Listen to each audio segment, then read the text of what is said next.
The depth of hatred directed at men in the media is truly astounding. Even in 2009, during a global economic recession, women are apparently the most affected. But can this really be true?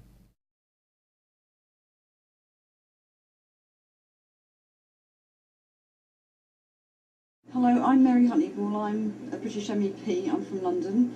The recession is hitting women more than men. I mean, we certainly know that in the UK, and I think it's the same across Europe. So it's very important that the Women's Rights Committee discusses this matter. The rates of suicide increase during recession, and it's men by far that are affected most. While women dye their hair blonde, men simply die. Men already commit suicide at 4 times the rate of women. In particular, young men who the suicide rates have risen for, sort of more significantly than you would have expected over the last 20 years.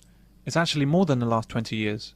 The sustained increase in male suicides has been apparent since 1970, whereas female suicides have decreased over the same time. In harsh economies, men suffer more because of the additional burden that men have in supporting their families, a burden that women rarely have, and that women are not expected to have. There's a perception of men as being stronger and more able to deal with things, whereas it's more natural for women to express their feelings and to be the ones that say, I can't cope, I need help. Whereas in our society today, still very much there is this, men are supposed to be the strong, silent ones who can cope and just carry on, and it's difficult to get beyond that, and to perhaps say, no, I do need help, But in news stories about suicide, the fact that men suffer more is ignored. The word men is simply not mentioned. When homelessness is discussed, all kinds of minor statistics may be analysed on the news, but never the most obvious fact that over 90% of the homeless are men. The biggest ever survey into homelessness in Britain, published today, shows as many as a quarter of rough sleepers are over 50. Many of them are parents, but 3/4 of them have no next of kin. You've only got to look at all of our public services that absolutely fall over themselves, with their equalities officers and their ethnic minority officers and all these people. They always seem to put a little line around men, and they, for some reason, are left out of it, and it's perverse. Male suicide figures in prison nationwide amounts to 97% of the total, but when the BBC tells us about prison suicides, women are actually the most affected. A higher proportion. So if you had 1,000 men on a battlefield and 2 women, after the day's battle 400 men are killed and 1 woman. You can see the formula the BBC would use to report this.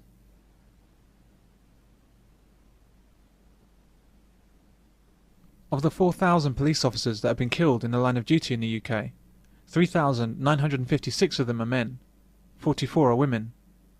99% of deaths are police men, but in the media, police women are given the same prominence as men. Pictures of 2 women and 2 men are shown, as if the figures are somehow even, as if police women are in anything like as much danger as men.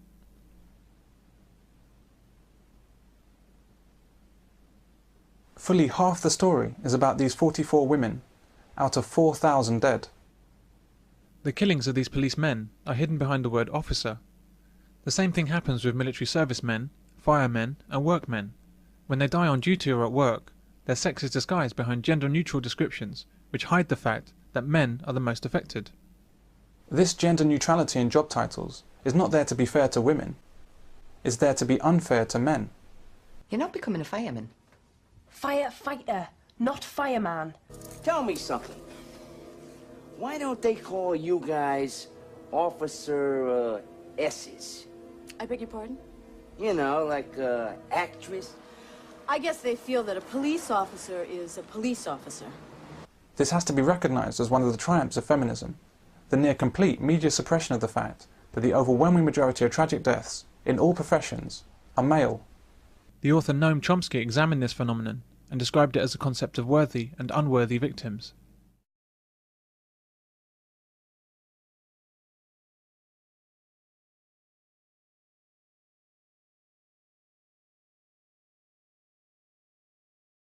Men are not worthy of sympathy, they're only worthy of blame.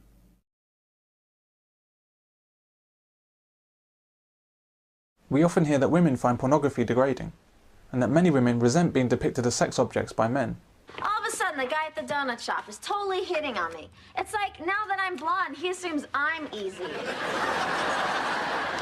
sex toy? That's what the guy in the donut shop called me! We won't go into what men should regard as sex objects if not women, but what's the image of men that we universally see depicted? I would say death objects. But I can't stand cowardice.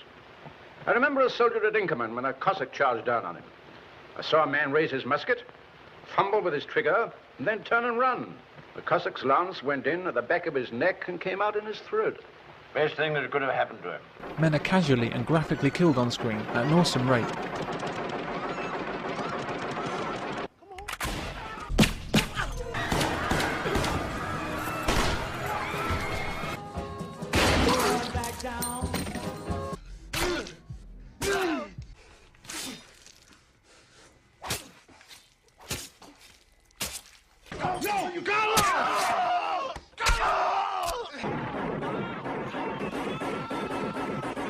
But when women are killed, it's typically off-screen.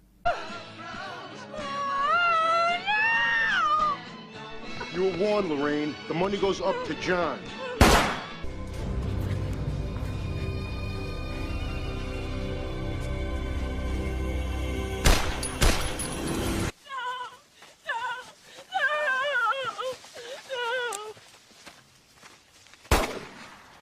A man's life is so worthless, he commits suicide without hesitation.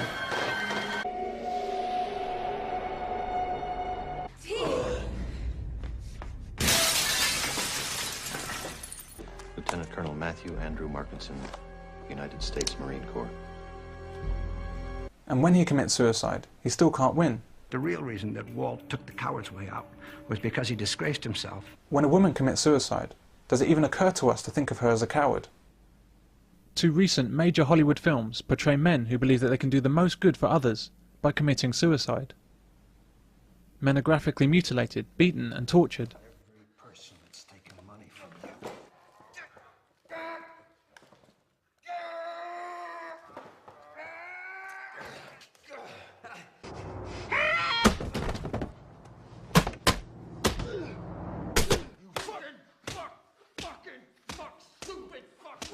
Your time is up!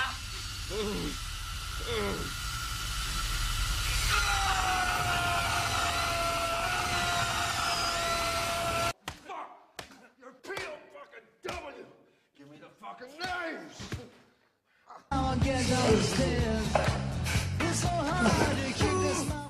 But women are never shown to be tortured, and rarely shown to be injured. And women are never killed as a form of comedy. Marvin, what do you make of all this? Man, I don't even have an opinion. Well, you gotta have an opinion. I mean, do you think that God came down from heaven and stopped the Oh, what the fuck's happening? Oh, man, man!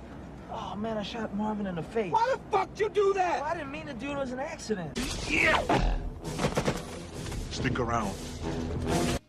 I'm gonna make this pencil disappear. It's gone.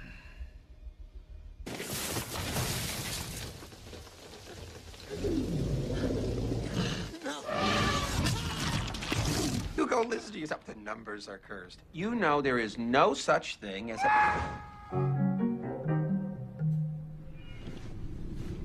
All right, we're not going to take any more of this stuff than we need because nitroglycerin is extremely temperamental. So we...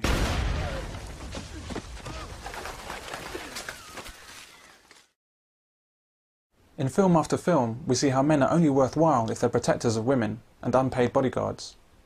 They're only heroes if they risk life and limb to save others, particularly women. Thanks for saving me, tough guy. We even have a film that spells out men's worth as clear as day.